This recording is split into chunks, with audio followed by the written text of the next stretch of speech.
ये movie manual नाम के एक लड़के की है जिसे अपने मॉम डैड के तलाक की वजह से अपने रिलेशन वालों के साथ रहना पड़ता है। मैनुअल 3 महीने के लिए स्पेन के दूसरे शहर में अपने अंकल हुवान के घर रहने के लिए आया था, लेकिन उसे स्टेशन पर काफी टाइम इंतजार करना पड़ता है। मैनुअल पहली बार अपने अंकल हुवान से मिल रहा था और अपने मॉम डैड से दूर होकर वो उदास था, लेकिन उसका अपने घर से दूर रहना जरूरी था क्योंकि उसके मॉम डैड एक दूसरे को तलाक देने वाले थे। मैनुअल जब हुवान के घर पहुंचता है तो उसे पता चलता है कि उसके 3 अंकल हैं और वो तीनों बड़े ही अजीबोगरीब आदमी हैं। ये सभी लोग एक ही बिल्डिंग में रहते हैं और मैनुअल को 3 महीनों के लिए अलग अलग घरों में रहना था। पहले मैनुअल हुवान के घर में रहने लग गया और अगले ही दिन हुवान उसे अपनी शॉप पर ले जाता है जहां सिर्फ औरतें ही काम करती है और वो अपने अंकल को औरतों के साथ फ्लर्ट करते हुए देखता है। मैनुअल हुवान से काम सीख रहा था, लेकिन तभी वहां उसकी बेटी फुनासेंटा आ जाती है जिसे देखते ही मैनुअल उसे पसंद करने लगता है। मैनुअल हुवान और फुनासेंटा के साथ वक्त बिताकर बहुत खुश होता है और एक दिन हुवान उन दोनों को शहर से दूर घुमाने लेकर जाता है जहाँ शांति के माहौल में हुवान उन दोनों को पेंटिंग सिखाने लगता है। हुवान मैनुअल को कुदरत की खूबसूरती के बारे में बताता है और उस खूबसूरती को तस्वीर में उतारने की कोशिश करने लगता है। कुछ देर बाद वहां एक आदमी आता है जिसे देखकर मैनुअल और फुनासेंटा डरने लगते हैं। वो अजीब सा आदमी अपने आप को गॉड बता रहा था और हुवान के कहने पर मैनुअल ने उसे खाने के लिए एक सेब दे देता है। फिर भी उस आदमी की अजीब सी बातें खत्म नहीं होती और वो फिर से कहने लगता है कि मैं गायब होकर दिखा सकता हूँ और ऐसी ही अजीब हरकतें करके वो चला जाता है। और फिर अगले सीन में दिखाया जाता है कि फुनासेंटा अपनी मॉम से डांस सीख रही थी और वहीं हुवान मैनुअल को कला के बारे में समझा रहा था। हुवान की वजह से मैनुअल कलाकारी के बारे में और कला की खूबसूरती के बारे में समझना शुरू कर देता है, पर इस बीच मैनुअल का ध्यान फुनासेंटा की खूबसूरती पर ज्यादा था। मैनुअल धीरे धीरे फुनासेंटा को और ज्यादा पसंद करने लगता है और ये बात फुनासेंटा भी समझ गई थी क्योंकि वो भी मैनुअल को पसंद करने लगी थी, इसीलिए वो दोनों हर वक्त एक दूसरे के साथ रहते थे। इसी बीच फुनासेंटा को लगता है कि मैनुअल खुश नहीं है। वो उसे बेहतर महसूस कराने के लिए मैनुअल को सेड्यूस करने की कोशिश करती है और उससे कहती है मैं तुमसे कभी भी अलग नहीं होना चाहती हूँ।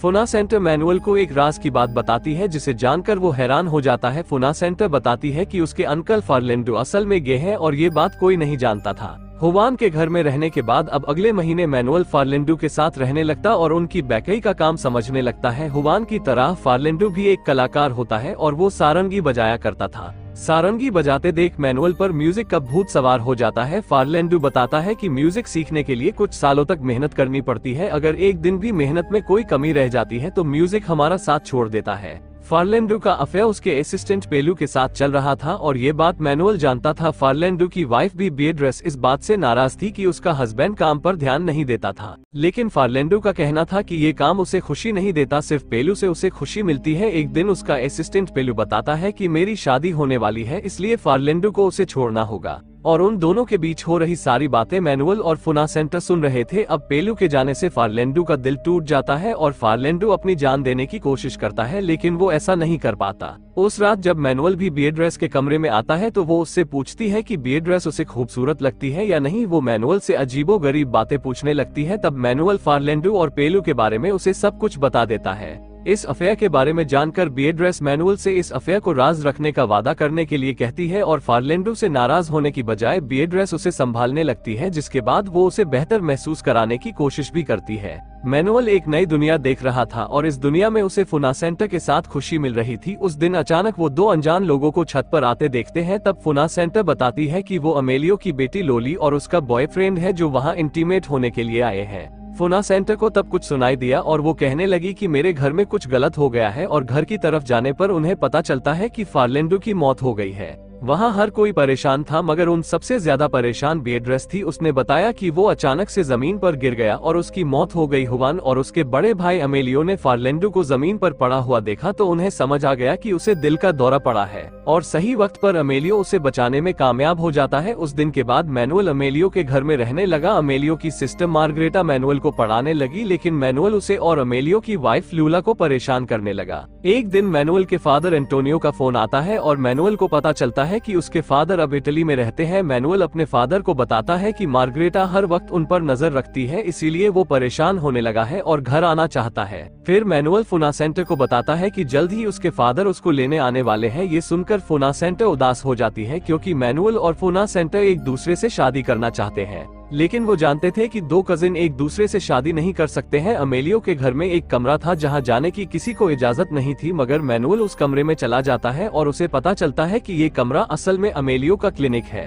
अमेलियो उसे क्लिनिक में देखकर खुश होता है और अपने दूसरे भाइयों की तरह वो भी मैनुअल को अपने काम के बारे में बताने लगता है। अमेलियो एक आंखों का डॉक्टर था जो मैनुअल को आंखों में छुपी खूबसूरती को दिखाने लगता है। कुछ वक्त बाद मार्गरेटा उन पर नजर रखने लगती है और उन बच्चों पर चिल्लाने लगती है क्योंकि उसने उन दोनों को उस कमरे में आने से रोका था, और अमेलियो से कहने लगी कि उनके फादर यानी कि मैनुअल के दादा एंटोनियो से बात करने की जिद कर रहे हैं, क्योंकि वो मैनुअल को ही एंटोनियो समझते हैं। मार्गरेटा का कहना था, मैं उन्हें और नहीं संभाल सकती क्योंकि वो दिन भर मरने की बातें करते रहते हैं। अमेलियो जानता था कि उनके फादर मैनुअल से बात करके अच्छा महसूस करेंगे, इसीलिए अमेलियो मैनुअल को अपने फादर के पास भेज देता है। मैनुअल के दादा कहने लगे कि दुनिया खत्म होने वाली है और इसीलिए दुनिया खत्म होने से पहले दुनिया देख लेनी चाहिए। फुनासेंटा के अलावा किसी को भी मैनुअल के दादा की बातें समझ नहीं आती थी, और फिर वो ये कहने लगे कि घर में कई सारे राज हैं और वो सारे राज फैमिली को शर्मिंदा करने वाले हैं, और वो अपना खुद का राज बताने वाले थे, लेकिन वो राज बताते हुए अपनी बात बताना भूल जाते हैं। जब उन्हें अपनी बात याद आती है तो वो बताते हैं कि मैं वर्ल्ड वॉर का हिस्सा रह चुका हूँ। उस दौरान उन्होंने एक आदमी को बहुत बुरी तरह मारा था और उसे मारकर इसी घर के अंदर दफना दिया था। वो ये राज बताने के बाद ये कहने लगे कि उन्हें एक ऐसी जगह पर जाना है जहां वो सुकून की सांस ले सके। ये कहकर वो सो जाते हैं। कुछ देर बाद मैनुअल लोली के साथ वक्त बिताने लगता है और वो ये सोचने लगा कि लोली खूबसूरत दिखने के लिए अपने चेहरे को पेंट क्यों कर रही है।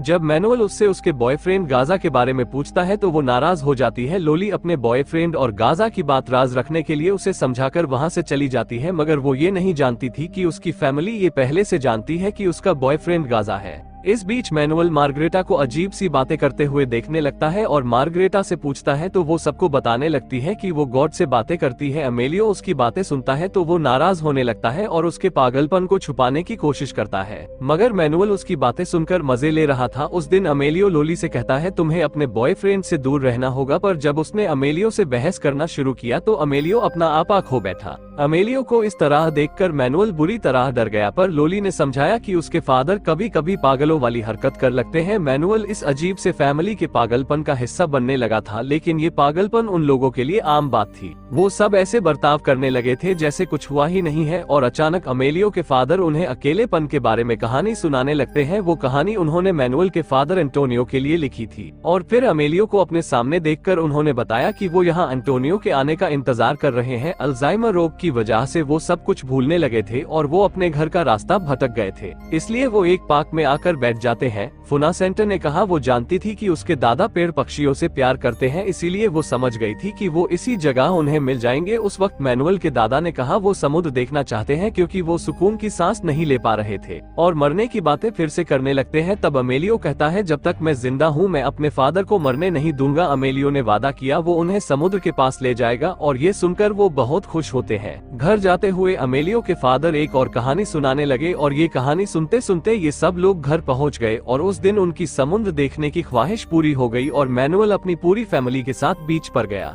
और पहली बार उसके फैमिली वाले बहुत खुश थे। और उन सबको देखकर फुनासेंटा के दादा को सुकून मिल गया। उनकी सालों की सुकून की सांस लेने की ख्वाहिश पूरी हो गई, और आखिरी ख्वाहिश पूरी होते ही उसी बीच पर मैनुअल के दादा की मौत हो गई। उस पूरे परिवार की तरह मैनुअल भी अपने दादा की मौत की वजह से दुखी था, और उस वक्त उनके फ्यूनरल पर मैनुअल के पेरेंट्स भी आ गए थे। और तब मैनुअल को एहसास हुआ कि उसके पेरेंट्स के आने के बाद उसका और फुनासेंटा का रिश्ता हमेशा के लिए खत्म होने वाला है। और वो आखिरी दिन था जब वो दोनों एक दूसरे को देखते हैं, क्योंकि उनके दादा के फ्यूनरल के बाद मैनुअल वापस अपने घर चला जाता है। और इसी के साथ ये मूवी यहीं पर खत्म हो जाती है।